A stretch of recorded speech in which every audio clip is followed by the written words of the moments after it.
All right. Welcome back into the Between the Hash Marks podcast. As always, I'm Matt Lombardo, joined by my friend, colleague, mentor, and the purveyor of Mike Tanier's Two Deep Zone on Substack, Mike Tanier. Mike, how's it going, my friend?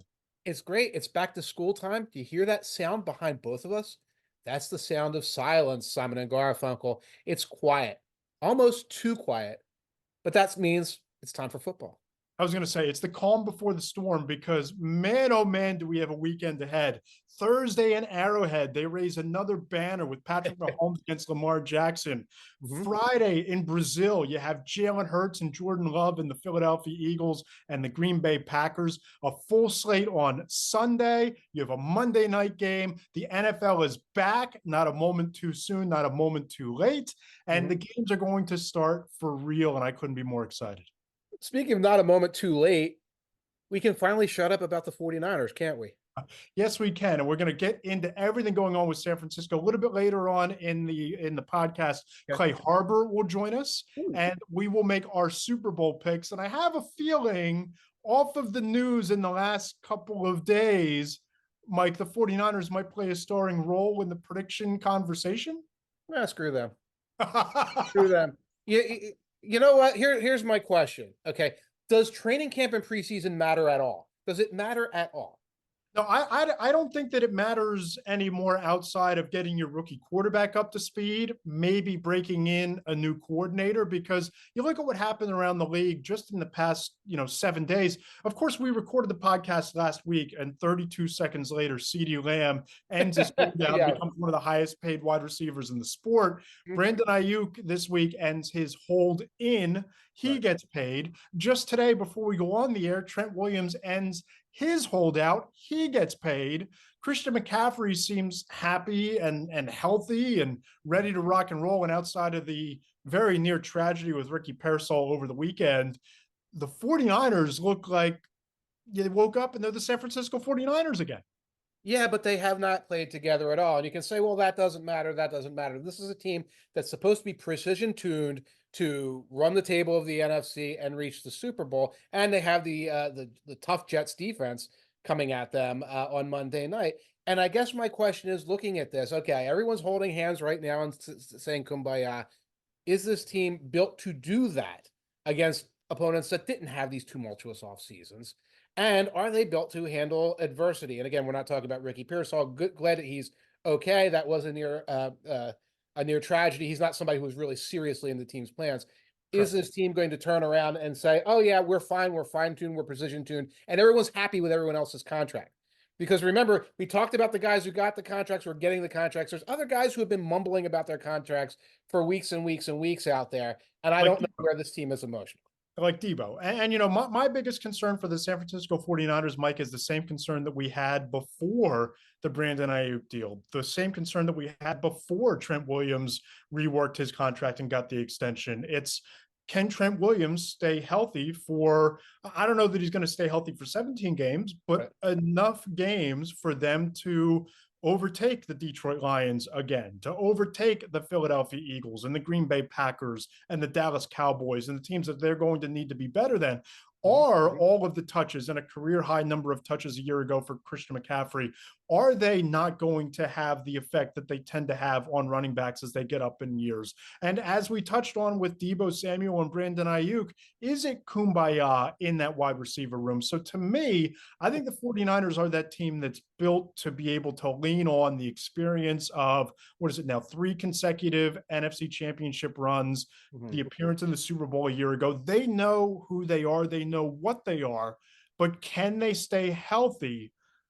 That to me is the biggest worry for San Francisco in the NFC. Well, Williams at age 36, coming out now and is showing up and playing on Monday. Okay, I'm not doubting the man's conditioning and all. You're 36 years of age. You're coming off the couch now to do this. There are questions like that. Now, this team is the favorite. This team is the favorite, deserves to be the favorite. But all of these things are reasons to sow doubt, I think legitimate doubt in your mind in terms of whether they're built for that. And there's also the little bit of the element of, I don't know that players are thinking about this, but if you're John Lynch and if you're Kyle Shanahan, there has to be at least a modicum of an element of, it's now or never. We have all the pieces. We're going into this year. All of the weapons are still here. All of the weapons are still, as of days before week one kicking off, still fully healthy. And oh, by the way, Brock Purdy is not expensive yet. Right. And it seems But like, the end of this year, that closes. You're done paying a seventh round quarterback to lead an all-star team of weapons. So there's almost not necessarily a finality, but the conversation and the situation could tangibly change going into 2025 from where we are walking into 2024. Right. And you can look at that. That's potentially big motivation, all in and go. Or it can be something that starts rattling around like a quarter in a can if they lose 2 games along the way. But it is absolutely do or die this season. And remember, it's like, oh, it's no big deal. They got Ayuk done at the last second. They get Trent Williams done at the last second. Last year, they got Nick Bosa done at the last second. Every time you get done at the last second, it means you spend a little more. You spend a little more than you could have if you did it X, Y, or Z. That all adds up to next year. There is simply no way of fitting Brock Purdy with a new contract under this cap in any way without breaking a few eggs. And we'll see what the omelet looks like after you break those eggs. And you talk about waiting until the last second. There's another situation that, at least in my opinion, flew under the radar for much of the summer, and then it just exploded between the Cincinnati Bengals and Jamar Chase, who is staging his own hold-in, not practicing. By the way, you're 5 days away, as recording this, from playing. Yes, it's the New England Patriots, but playing meaningful football with your starting quarterback Joe Burrow back, hopefully for their sake, fully healthy. But there is lingering doubt about Jamar Chase's availability for week one and just how long this hold-in is going to last with 2 years remaining on his deal. And Mike, as part of 4 downs going into Monday, I asked an agent who represents several players at the top of their position around the league how he would handle it. And he said, if Jamar Chase was my guy, I only need one word: sit. And I think that Jamar Chase has a lot of leverage here over that situation, because all of a sudden you lose Tyler Boyd. All of a sudden T. Higgins is playing on the franchise tag, and he might be gone after this year. And very similar to San Francisco, given what's happening with Higgins, given that you've already paid Joe Burrow, the Bengals feel very similar in the sense of this is an all-in, in it to win it, maybe all or nothing year for them. But you have this backdrop now of Jamar Chase not happy and not on the field. Yeah, and it shouldn't be an all-in situation. This should have been a solvable problem. It's funny. I guess it was last year with Joe Burrow's contract, and we do a lot of radio, and people ask you, "What about Burrow? The Bengals have a hard time doing these contracts." And it's like, they're going to have no problem doing the Burrow contract because they know they got to get it done. It's what happens after that. What happens with Higgins and what happens with Boyd, who's gone now, what happens with Chase, because that's the part they never seem to solve. It's like they can make one big expenditure, but they can't fit all 3 of them in, even though they should be able to. And here we are. Here we are, where it's a multiple choice question where if you had told me they didn't take care of Higgins, it's like, okay, well, it's because they're taking care of Chase. Okay. They haven't taken care of Chase yet. Oh, they probably put something in front of Higgins that was more expensive, or they moved some pieces around on the offensive line. They kind of they did nothing. They did nothing. And nothing worked. And now they're in this position. I wouldn't be surprised if they're thinking, yeah, we can get through the Patriots game without Chase. And they probably can get through that. But is this a team that wants to risk starting out slow again? These are the Bengals. They start out 0-2. That's kind of like their meme. And look where it gets them. It gets them further and further from the Super Bowl. For sure. And a couple of things that you touched on there. You talk about the fact that they got the Joe Burrow deal done. I talked to 2 different agents about what could be the holdup here. And, one guy came out and he told me, he said, point blank, they gave the guaranteed money to Joe Burrow, but that is not a franchise that pays guaranteed money. Right. And the 2 agents that I spoke to, they both said CD Lamb's contract is the model. That would be, forget what Justin Jefferson got. That broke the bank. That was a market disruptor. It's an aberration in a lot of ways. He's also Justin Jefferson. Yeah. But the CD Lamb deal, Mike, that's $30 million plus guaranteed. That's $36 million per year. And yes, Jamar Chase is the bargain of all bargains going into this year, making $4.6 million with 2 years left on the deal. The lack of guaranteed money and what's happening in the receiver market, to me, that could be what's holding this up based on the Bengals track record and their mentality of doing deals. And you've got Jefferson, a guy who is probably texting with Chase a lot because they know each other pretty darn well. And there was talk he wants one penny more than Justin Jefferson. And like, who knows? And you don't want to get involved in that on the ownership side. Like, oh, we're not playing that game. The way to avoid that game is to have done this in May, is to Right. have done this much earlier. But you're right. This is a team that has a hard time even putting that guaranteed money on the table. And for folks who don't know the salary cap very well, when you guarantee money, you have to put all of that actual dollars and cents in an escrow account. So it's frozen from you as ownership. Not every owner in the league is Jerry Jones. Not every owner in the league are these Walmart guys who run teams now. Some of them put $200 million aside. It becomes sort of a cash flow situation for it. Bengals are one of those teams. I don't care. It's got to get solved. For sure. And I think that allowing it to go this late in the process makes the guaranteed portion potentially go up, and it creates Yes. more urgency and gives Jamar Chase more leverage. That's what I think a lot of people don't understand here, that the longer he sits out, think back to a year ago. Yes, I know it's different situations because it's a quarterback, but Joe Burrow, they don't get the deal done until I believe right before training camp, right before that deadline.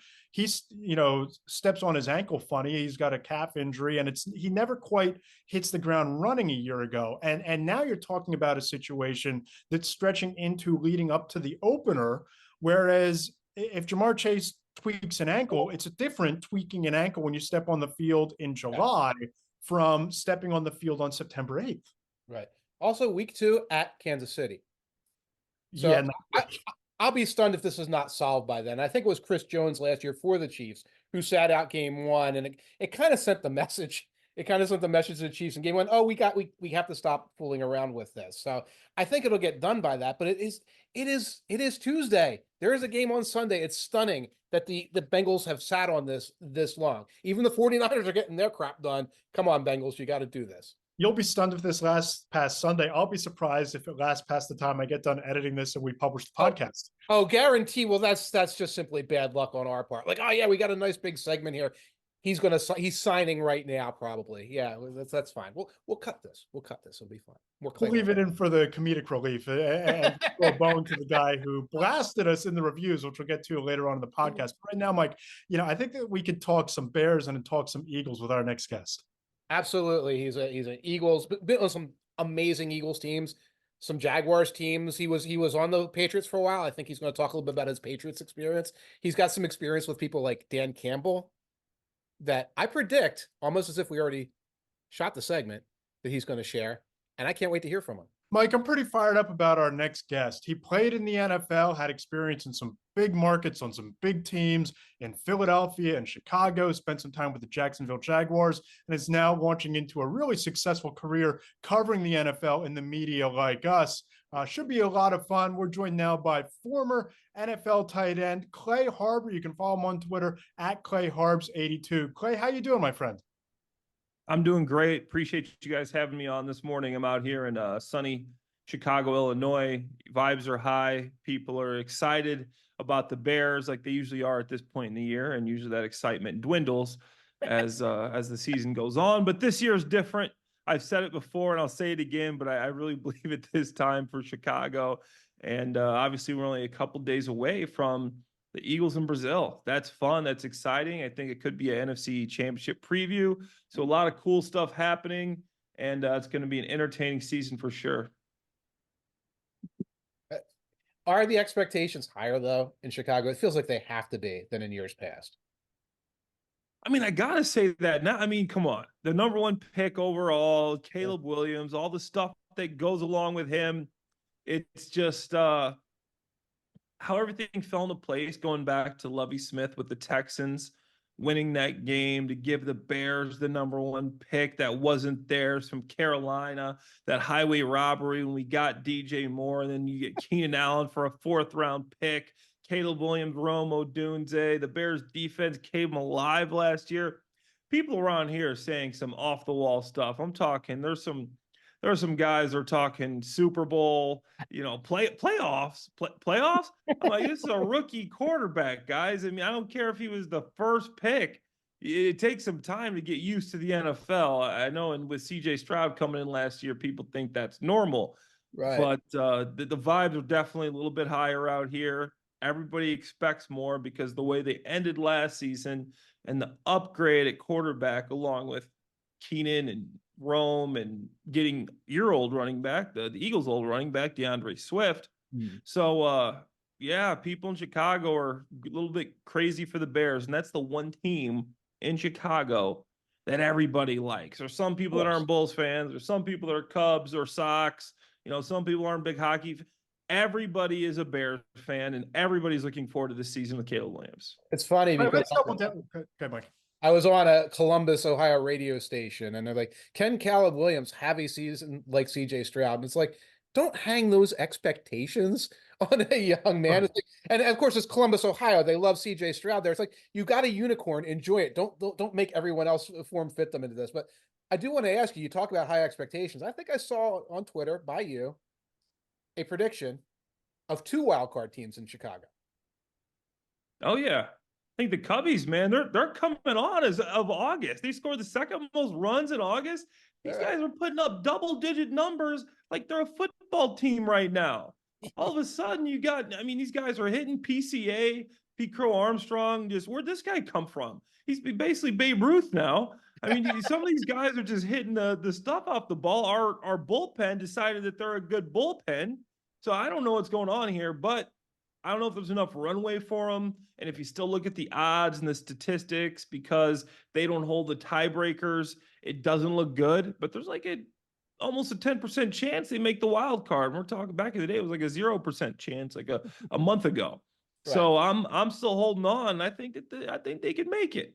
And in terms of the Bears, you described, I believe, a top 12 offense, top 12 defense as a possibility. Yes, because both sides of the ball, the defense last year in the last 8 weeks of the season was actually the number one scoring defense and takeaways defense in the NFL.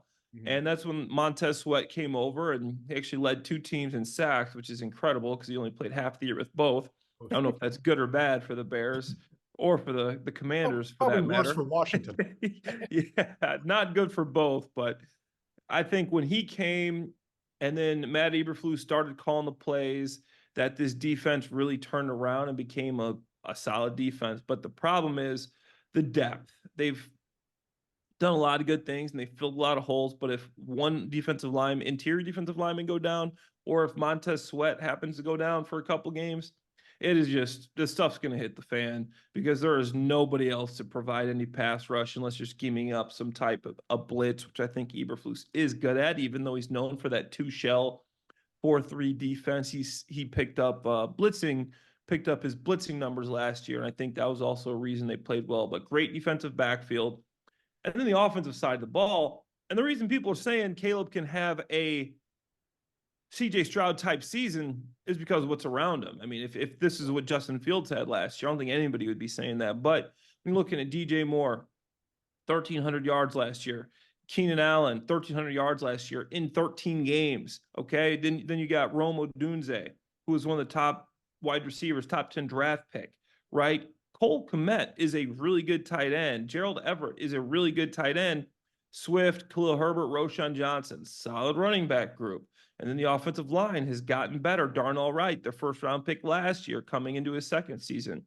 They signed a new center, Coleman Shelton, Ryan Bates. They're not great, but they're average at least. And then Nate Davis and Tevin Jenkins.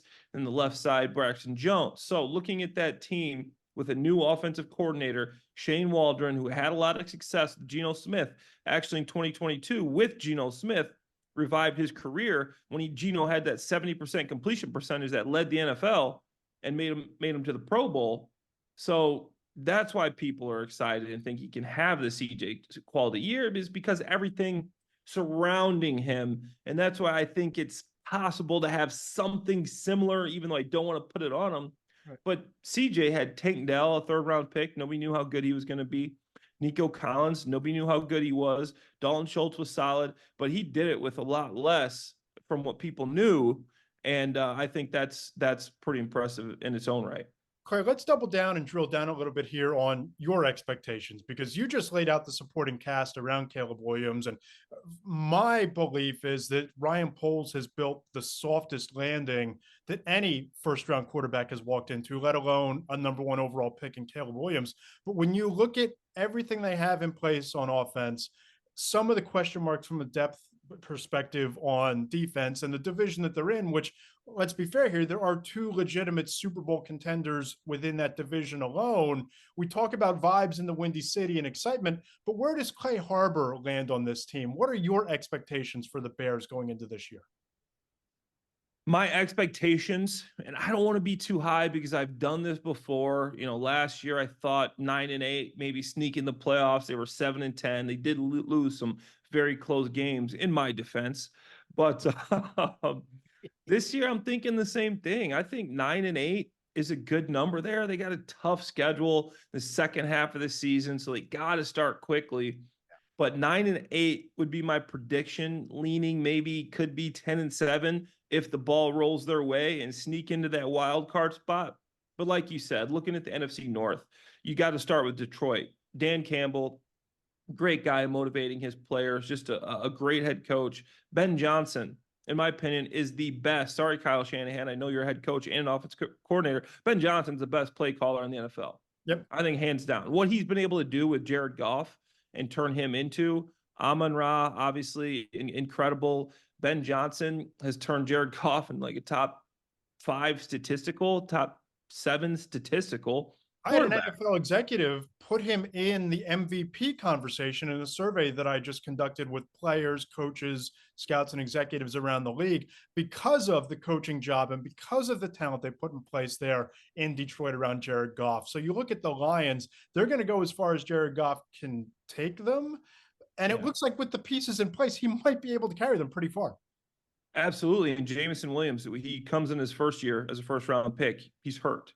Well, last year, he's got the gambling thing, so misses a bunch of games. And this year, people are saying he's a legit number 1 receiver. And you got Amon-Ra St. Brown, who's one of the most underrated receivers in the NFL. And Sam Laporta, I think after Kelsey and Kittle, he's right there. He's a different type of guy than Goddard. Goddard's gonna block you. Laporta's gonna split out, and he's very shifty, and he reminds me of just like a slot wide receiver. And the way this guy played the game is like Aaron Hernandez. I don't even want to say that name, but just the shiftiness, the run after the catch, the way he could run routes is like that player. And I think that he is going to continue getting better. And the question was, okay, they have this high-powered offense. Gibbs, Montgomery, the offensive line is just fantastic, giving them time to throw the ball, pound the ball. That's what Dan Campbell loves, physical guy. He was my tight end coach when I played for the Saints. Oh, yeah. He loves physical football. Awesome guy. Half the time in the meeting rooms, all the guys would get together and be like, hey, let's see if we can get Dan to just tell stories this whole meeting. We were a veteran group, and we knew what we had in practice, and half the time, about, man, put a dip in. Back when I was playing, man, we used to have these training camps. We had about 2 or 3 practices a day, and we would just give them to, like, oh, yeah, Dan, can you tell us about that? And we'd basically, man, we just missed the whole meeting. Oh, you guys are good. You guys are veterans. You guys know what you got. Let me know if you need anything. But anyways. You're like the class getting the teacher off topic. We can get them talking. We don't have to learn anything today. Absolutely. And we had a veteran group of guys in there, so we all thought it was hilarious, and that's what we tried to do. But the defense was the problem with the Lions, right? And they addressed a lot of that, I think, this offseason. So now I don't see any weaknesses there. And if that offense stays high powered with Ben Johnson coming back with the same cast, same O-line, same playmakers, maybe even a little bit better, it's hard to say that they were a play away from the Super Bowl. If Dan Campbell, I'm talking up this guy, if he doesn't have a brain fart there, a couple of them, they're in the Super Bowl. They were winning the game. They have a pass bounce off the Lions guy's helmet, and people don't talk about that play. It went off his face mask, goes behind him, and the 49ers player catches it. Yeah. There was some crazy stuff that happened for them not to be in the Super Bowl last year, and they're better this year. And then the Packers, as you guys know, they're playing the Eagles this year. Incredible finish to the season. Right. This team was hotter than any team, and they also should have beat the 49ers and could have been in the Super Bowl. They beat Dallas 49-20-something in the playoffs. Jordan Love, I hate to say this, was probably the best quarterback in the NFL the second half of the season.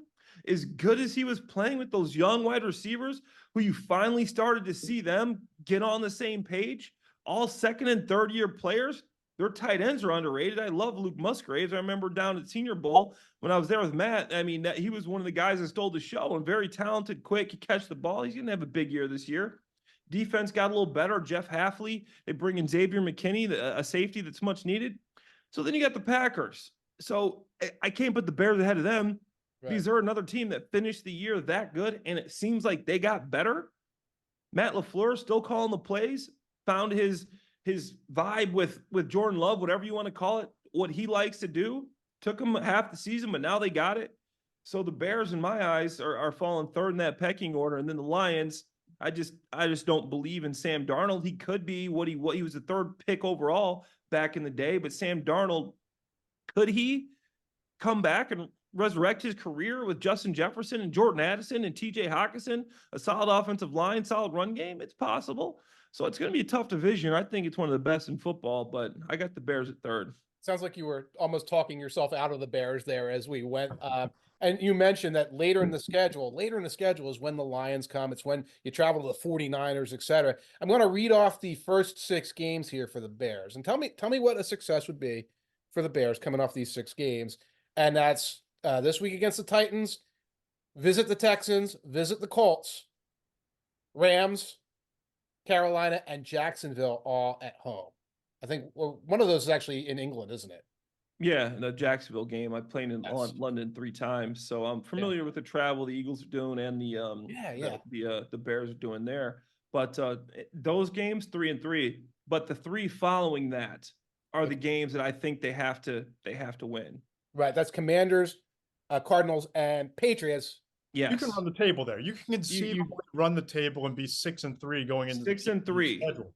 When I looked at the schedule, that I go, okay, 3-3 is, the Rams are tough, the Jaguars are tough, the Texans, obviously, they've done a lot this year and they're tough. And I mean, even the Titans, they did a lot this year, and it matters what happens with the mayonnaise, man. And they got some tough games. But I think with the Patriots, I think you got to be able to win that game. You can't tell me there's a worse team in the NFL right now than the Patriots. I hate to say it, I had a cup of coffee over there in New England, and I think they got to win some of those games. Carolina, I mean, they get probably the second worst team in the league, right? And then the Commanders, I think, obviously they got a rookie quarterback and they got some weapons, but I don't think they got the same amount of weapons Chicago does. They like Jaden Daniels, but he was the number 2 pick for a reason. So I think the Bears should get that one. So 6-3 before you start the division, right? And then that gives you a couple games to play with to stay above water, above that 500 mark, knowing you got the 49ers, knowing you got the Packers and the Lions twice, and that'll give you a couple games to play with. 9-8, 10-7 could be a possibility.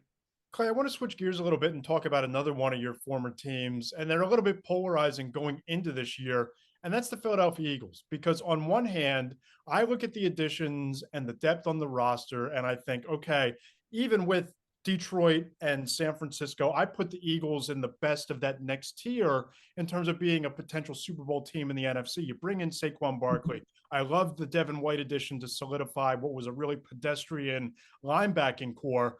But you look at what happened at the end of last year, and I know you hired 2 experienced coordinators, which should right the ship from a vibes perspective in the locker room and maybe even a tangible effect on Sundays.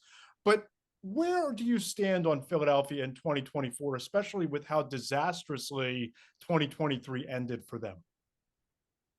I think it's going to be a good year for the Eagles, and I only went to 2 practices this training camp, but that offense is so much better.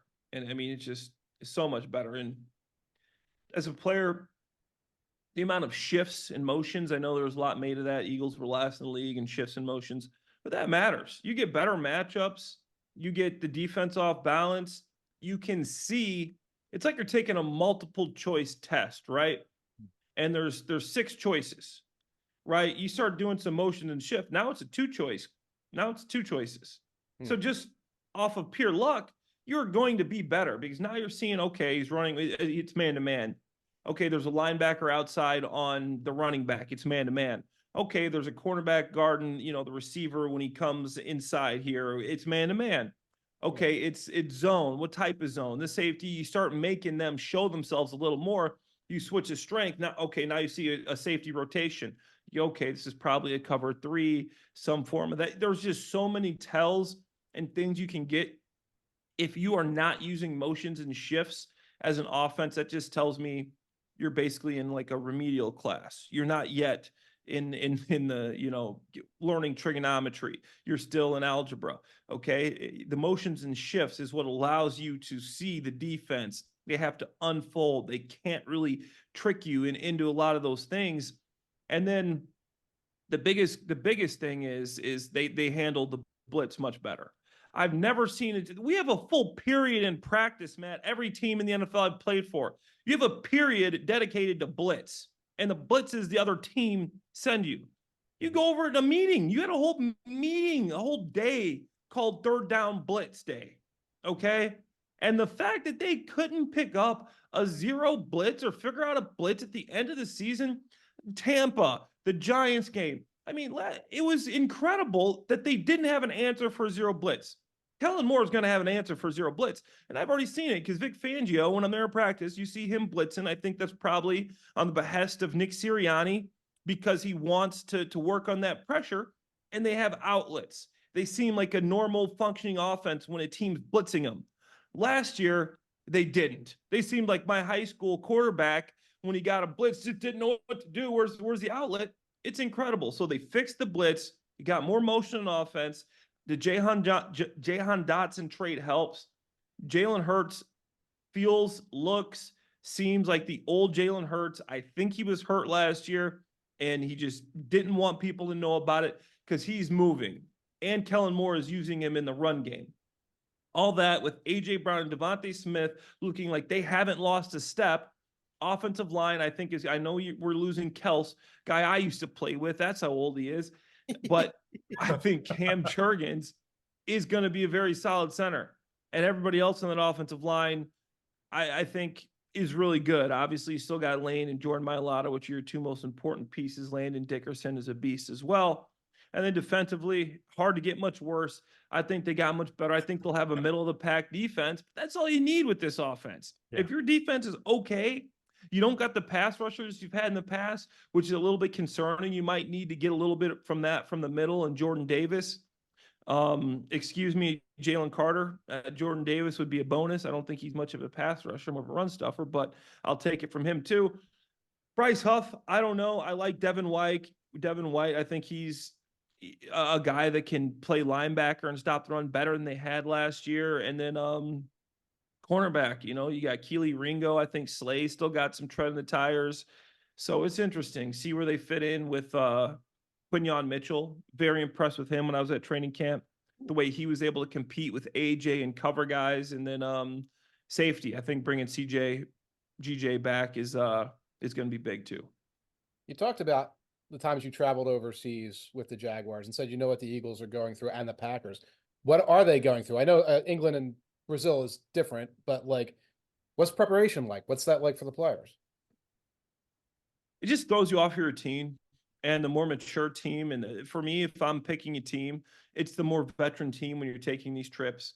Okay. And I think Brazil's a different animal because in London, you get a little bit of free time. You go there early. You can go out with your friends, go to dinner. And there were guys that would be out after practice all night until the next day. Then you come into practice. It's like, oh, wow, we're in London. Let's go experience this, have fun, go see tourists. We're here for a job. You get paid enough. Come back in the off season if you really want to see stuff. That's how I always felt.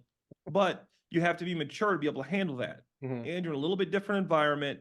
Yeah. There's just a lot of distractions there, right? The team that's more mature will handle that. But Brazil, different animal because there's security concerns and you got to stay on site. So I don't think that will be as much of an issue just because I don't think they're going to let the guys leave, but just being able to handle the different travel, the different timing, the different environment, everything going on, whoever handles that better. And it is long travel. You got to get sleep on the plane. to try to catch up, get your body recuperated and used to that time zone. And then on the way back is important too. If you can't fall asleep, you got to get to sleep so you can get back on your schedule. The traveling's crazy. I mean, I'm a dude that's one of those guys. I walk up and down the aisle. Like I'm doing like a little bit of like a calisthenics workout on the plane just because I was always that type of guy. Wanted to get the little extra work in. Like Russell Wilson? Yeah, pretty much Russell Wilson. Bringing the grippers on the plane to keep some circulation. Ooh. Yeah, that was some of the stuff I used to do. But I think all that's important. Making sure you keep up with your preparation while you're traveling. Because typically you're at home, you're in your office or your study or your spot, and you're going over the plays, but now you got to do that on a plane with a bunch of your buddies. So there's a few different things that you got to compete with, but I think that benefits the Eagles because Jalen Hurts is a guy that is 100% football. I've been around guys that weren't 100% football. Quarterback when I was with the Jaguars, people here and there. We're not all football. He is all football, and so are most of the guys on that team.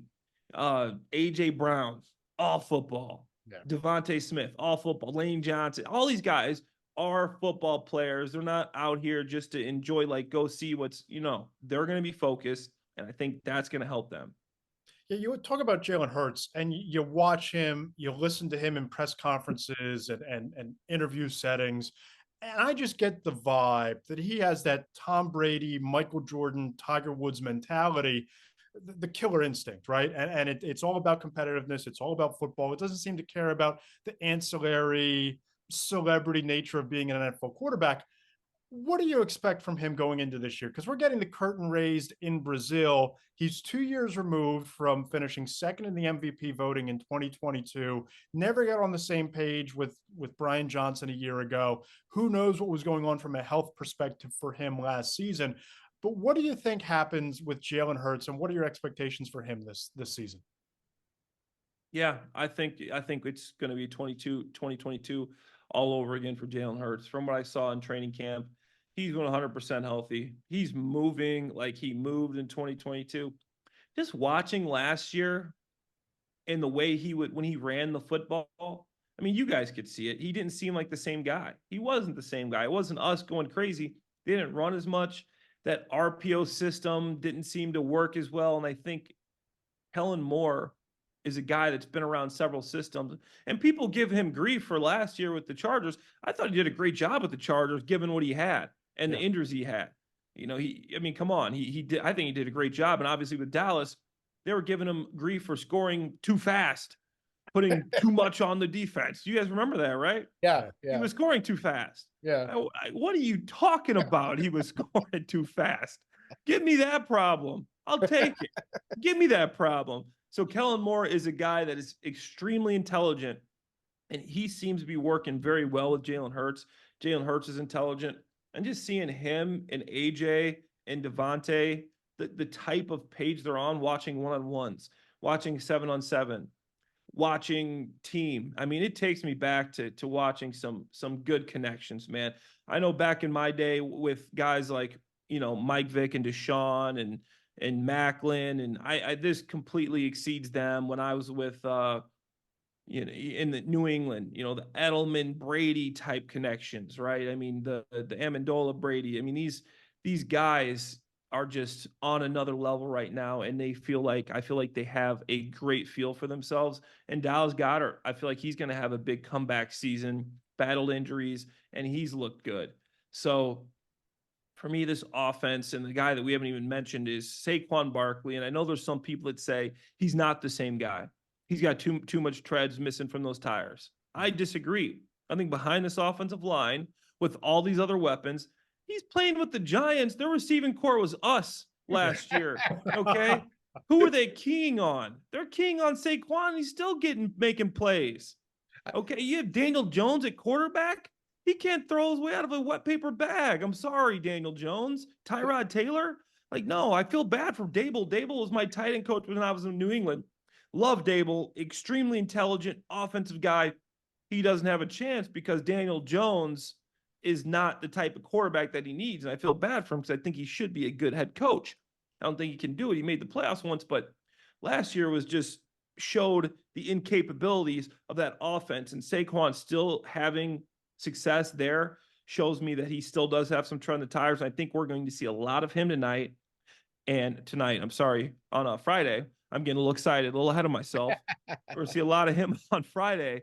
And he's going to be one of these weapons that's one of these underrated guys that lead the Eagles to a huge season.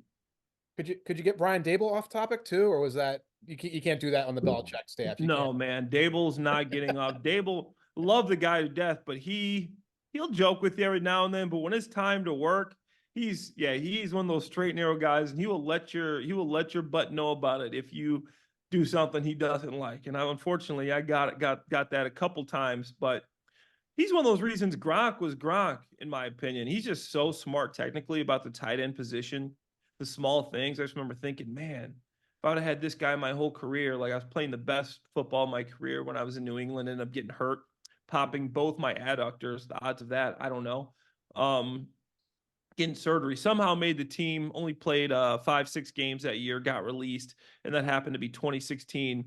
They ended up winning the Super Bowl down 28-3, came back, and they didn't give me a ring, even though it was on the roster. I ended up making the playoffs with the Lions that year, and we lost in the opening round to the Seattle Seahawks. And before last year, that was the last time the Lions had been in the playoffs. Yeah.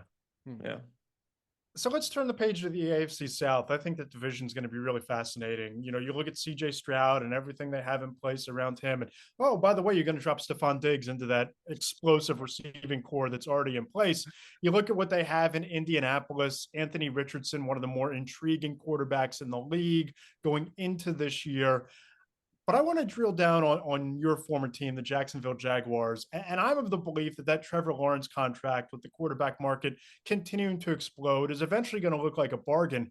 But don't they need to start winning some big games, some important games, and not just a fluky, wild, insane comeback against the Chargers for Lawrence to really elevate into that conversation of premier quarterbacks in the league? I feel bad for Lawrence for last year because he played tough, and you guys won't remember this, but the Jaguars were 8-3, and they were actually first. And we're not talking through 4 games, 5 games, 6 games, 7 games. They were 8-3 and first in the AFC at one point. Yeah. What happens? Trevor Lawrence gets hurt. Yeah. People don't want to talk about that. Right. He shouldn't have been playing. Had an ankle, he had a shoulder, he's getting hit. I mean, he missed 1 game, but this dude was banged up, but he tried to play for his team. And guess what? They win 1 game the rest of the season, just like the Eagles. When he was healthy, they were 8-3 in first place. He comes back, he wasn't the same guy. He played okay in a couple of games, but now you got a healthy Trevor. Doug still won't say if he's calling the plays or if it's your guy's Press Taylor, Doug Peterson, your old Eagles guy over there. I love Doug. But I think Doug needs to start calling the plays. I think the Jaguars hit a home run in the draft. I went out to one practice out there. I got to see Brian Johnson Jr. in person. I think he's going to have a huge year. If you guys are looking for an underrated fantasy football player, Brian Johnson's going to have a big year. Christian Kirk was hurt too. He's back healthy. Evan Ingram will have another big year like he did last year, over 100 catches. Most of any tight end. Travis Etienne banged up too. He's back healthy. Offensive line was not good. Their center position, Luke Fortner, didn't have it. You bring in Mitch Morse, the center from the Buffalo Bills. I think is going to have a huge addition there. Yep. Oh, no doubt. Offensive line. Yeah. Offensive line is going to be healthier this year. I think Antoine Harrison had some ups and downs as rookie, but he's a guy I think might end up being the best tackle from last year's draft class. And there was a lot of tackles that came out there. Brandon Sheriff, up and down year, battling injuries. It's just the same story over and over again. Right. And then defensively, you bring in Ryan Nielsen. I think he is an excellent defensive coordinator. I liked Dave Caldwell, he's former Eagle, but he just couldn't get the job done. And Ryan Nielsen, the way he calls his defense with the stud linebackers, Foye Oluokun, top 5 in the NFL in the last 2 years, each year in tackles. And I think with this defense, you bring in Josh Hines-Allen, Trayvon Walker. Josh Hines-Allen had 19 sacks last year. Trayvon Walker had 10. You bring in Eric Armstead from the 49ers. If he can stay healthy, you got a 3-headed monster up front. You're just going to get pressure on people all the time. But like you said, the Texans, I think Stephon Diggs, it could be addition by subtraction, though. The Bills let him go for a reason. Yeah. He's one of those guys that wants the ball. If you don't get him the ball, now CJ's got something to worry about. I don't think that affects him. I love what they were able to do with in free agency to even improve off the season they had. So I put the Jaguars probably in second place, and we know the Colts were a play away with Gardner Minshew, and we love Minshew, the Philadelphia ties, Minshew madness, baby. We know he's a very capable backup. With Minshew, they were a play away from making the playoffs, that flat route to get the first down. Yeah. People forget that CJ almost didn't even make the playoffs. Right. One play almost lost to Gardner Minshew. Okay, but now you bring in Anthony Richardson, who, quick story, I remember I wasn't a big Richardson guy. In college, he completed like 50% of his passes, Right. 17 touchdowns, 10 receptions. I'm just watching the tape and didn't see it. Mhm. I go out to joint practice, Bears, Colts. And this is last year, before last season. Like, all right, obviously we're watching Fields and the Bears. Like, I want to see what this Anthony Richardson guy really has. Couldn't have been more impressed. I mean, getting the ball out quick, hitting downfield, check down, running around faster than everybody on the defense. This guy is the real deal. And then one of my old buddies, I don't know if you remember Joey Elliott, back in the day, was an undrafted free agent. Purdue quarterback, is now a player personnel guy for the Colts. I see him standing around with a couple other scouts for the Colts. So I go over and talk to him. I'm like, just shooting the stuff, just seeing how everything's going with him. Hey, Clay, great to see. I'm like, so tell me about Anthony Richardson. Like, this guy's looking like the real, like, Clay.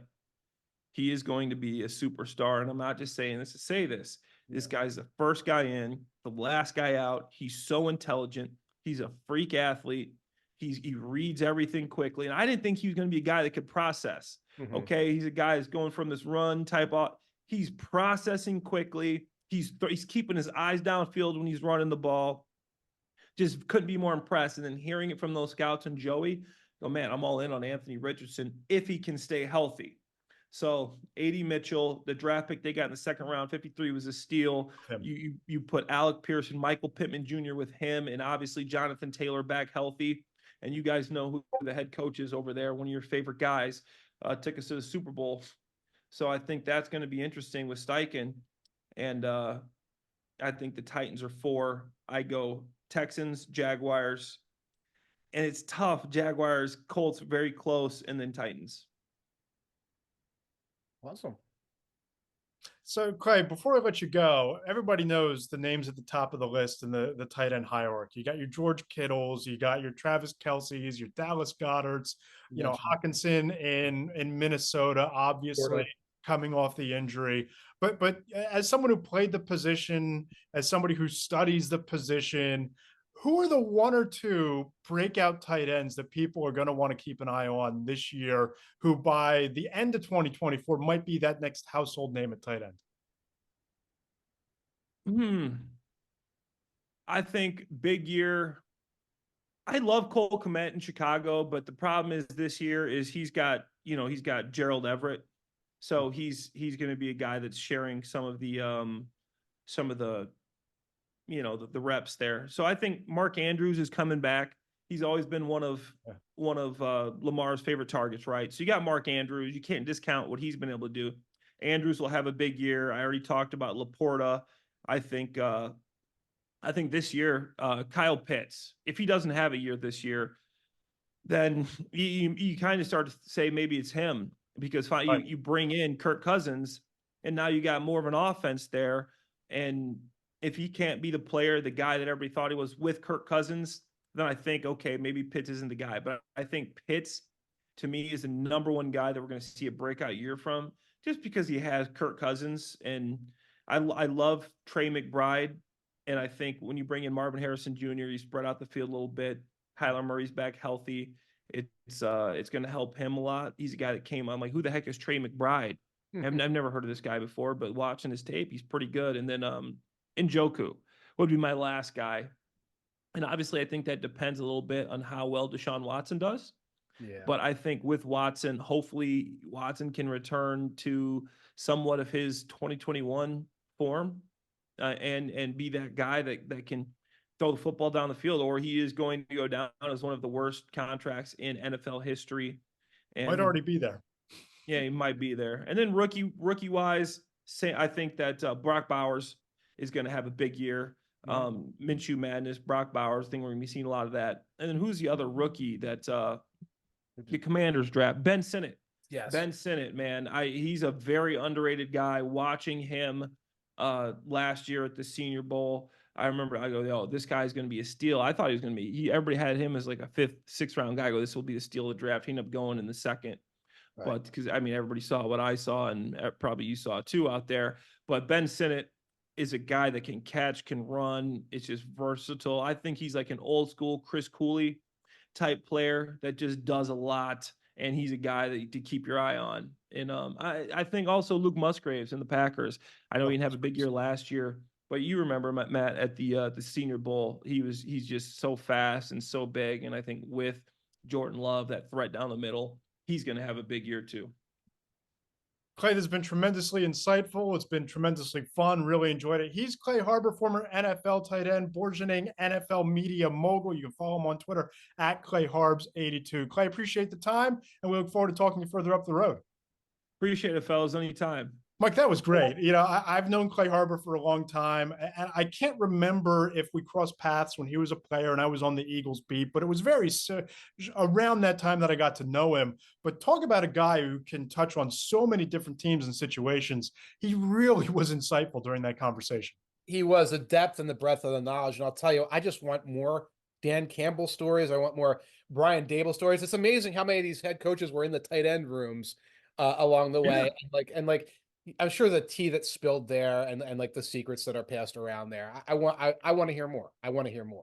Absolutely. And what I want to hear more of is how you think this season is going to play out, because, you know, we've touched on last week a lot of the predictions from inside the NFL, what coaches and executives, how they think it's going to play out. But how does Mike Tanier think the 2024 season plays out? Who's the Super Bowl pick, and what are some of the things that you're looking forward to?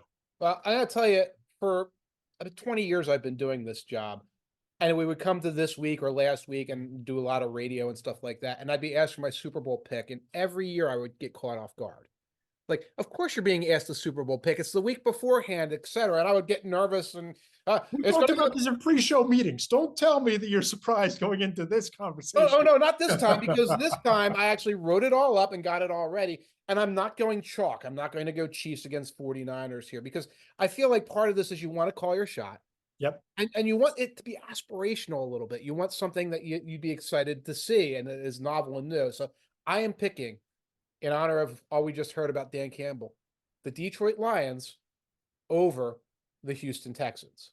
Now I'll tell you right, I got the odds here. It's plus 6,000, which is not off the wall. Plus 6,000 odds. So I mean, that's not like I just said, you know, Commanders against Titans or something like that. These are reasonable odds. We talked about the 49ers at the front. Drama. Cowboys, drama. I think Eagles are impressive, etc. You can see how the drama could kick in and cause a real problem there. There ain't no drama in Detroit. It's a bunch of guys marching behind Dan Campbell, onward, out there, no nonsense, made some improvements in the offseason. I kind of feel the same way about the AFC right now. Of course, we can talk about the Bills. Of course, we can talk about the Chiefs. How about the expectations? You talk about all the baggage everybody but the Chiefs comes in with. And then you got this team that made serious upgrades and is going out there kind of on house money, gets a chance to play football, exciting young quarterback, new additions. So that's my pick. Plus 6,000 odds if you like it. Lions against the Texans. What about you? Same pick. Oh, you're kidding me. I had Lions Texans going into this conversation, and I feel even better about it right now, just based on, you know, your thoughts in terms of it being the good ship Campbell, you know, out there in Detroit. And I'll talk up the Texans a little bit here. I think that CJ Stroud is going to reaffirm that he belongs in the MVP conversation. I love what Nick Caserio has done. We talk about what they did on the offensive side of the ball. They now have a duo of pass rushers, bringing in Danielle Hunter opposite of Will Anderson Jr. You look at what they've done in the secondary, the pieces they have in place there. And I think that when you talk about the AFC, it's certainly the Kansas City Chiefs and Patrick Mahomes is to lose.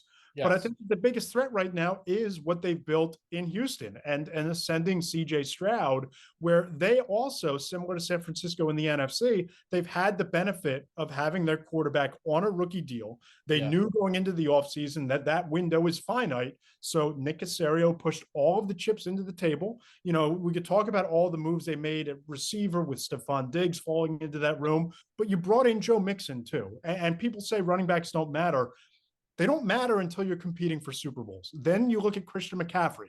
He matters. Then you look at what Isaiah Pacheco did for the Kansas City Chiefs a year ago. He matters. You talk about the Eagles and what they couldn't do against Kansas City, which was salt out the game. Right. You know, when they had that second half lead. Now you bring in Saquon Barkley. We're going to see how much that matters. Running backs can be a missing piece. And while the Texans have a lot of pieces in place, they might not need that quote unquote missing piece. Joe Mixon feels like the kind of guy that lets you go multiple in terms of how you beat people on offense. So I'm going to stick with what I had going in. I'm not going to flip flop the winner. Detroit gets the parade. It's Motor City Madness, but the Houston Texans have arrived, and it's not going to be their first bite, their only bite at the apple. You're not going to be like my wife and I, where if one of us orders something in the restaurant, the other one doesn't order the same thing, even if they wanted it, because you start coming across like an weird old married couple that eats the same thing. So you're not doing that. I'm not, Joe Mixon, I'm a little bit of a running backs kind of don't matter. That team needs a running game. I think that is the missing piece. Their running game has not been very strong, but missing piece for me might be Tank Dell, who, Robert talked about him, but you lose track of. He was gone by midway through the season last year. When he's your number 3 and he can take a quick slant to the house or he can take a screen to the house, that's unbelievable. That's an unbelievable value added for that team. And, I know you're swimming upstream against the Bills and the Chiefs, but let's see it. Let's see it in action. Let's not go with chalk, and let's look at, let's root for, hope for, or pick something a little bit different. No, absolutely. And I think that they're a team that they have the pieces in place similar to Detroit, but whoever comes out of the AFC, that's going to be a gauntlet. And it's going to be a team that faced tremendous competition. I mean, I love the Bengals. I love Joe Burrow, but I don't know what to make of. I don't know how to factor in this Jamar Chase drama. The Chiefs are the Chiefs. Lamar Jackson looked like a transformed quarterback last year, using his legs to set up his arm. And Zay Flowers is only going to be more explosive and a bigger piece of that puzzle in Baltimore. Buffalo, I think they could take a step back. And I've talked to some people inside the league who believe that maybe there were too many pieces removed from that situation on offense around Josh Allen. But the Texans, to me, they might be one of the more complete teams in the AFC, a conference that's loaded with complete teams. I'll tell you what, I doubled down a little bit. I went with MVP award with CJ Stroud at plus 850. Wow. And I'm tripling down. Defensive player of the year. And again, sometimes it's because I like the juice, not necessarily because I think he's the favorite. Aiden Hutchinson at plus 1100. This is a guy who was second in the league in pressures last year. I love the pick. I love Aiden Hutchinson. I've talked to people inside the league who are beyond all in on Aiden Hutchinson. Okay. I have a little bit of a different play, and you'll have to rattle off the odds for me here when it comes to defensive player of the year. I think this is finally the year, Mike, that Max Crosby gets it done. And I think that the Raiders, I think the offense is a mess of hodgepodge pieces and parts. But he's going to have opportunities against some top quarterbacks to put on a show on the national stage. I think this is finally the year that Max Crosby gets his flowers. I think he probably should have gotten much more serious consideration last year. He's at plus 700, by the way. Quick rattle off of the odds. TJ Watt plus 550. Micah Parsons, your guy, at plus 550. Max Crosby plus 700. Myles Garrett plus 800. They're kind of like the usual suspects up there. Crosby's a phenomenal player. I didn't pick him because I don't like the juice that much, and he kind of gets on my nerves. Yeah, well, yeah, there are a lot of reasons to get on his nerves. But let's to MVP. Who's your MVP? I put Stroud in at plus 850. Again, I want to get away from the usual suspects. You're making these. Yeah, you can put Mahomes in. I could pull the odds up real quick on Mahomes. What are you doing? How is is that a satisfying gamble for you? No. these aren't stocks and bonds. You're not like, well, I want to earn 5%. You want to get out here and have some fun. Also, and this I is picked Burrow. I picked Joe Burrow. Okay. I love Mahomes. I think Mahomes is going to have a great year. I picked Joe Burrow. I think that he's going to issue a very strong reminder of who he is, who the Bengals are, and why, when he was fully healthy 2 years ago, that they were in the doorstep to the Super Bowl. And if it's not for one play along the sidelines in Kansas City, we're talking about a Chiefs, an Eagles Bengals Super Bowl rather than an Eagles Chiefs showdown. You're right. He's at plus 950, by the way. Stroud went down to plus 800, but I got him at plus 850. And one of the things I look at also is the narrative around the guy.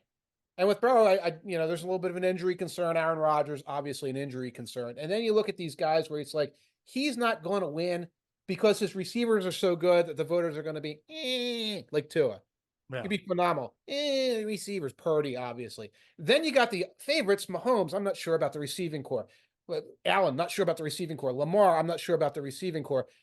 That's where I look at Stroud, and it's like, he's got the receivers, but it's not like, Stephon Diggs, stop the presses with this guy, So, I like it, and I like the juice at plus 850.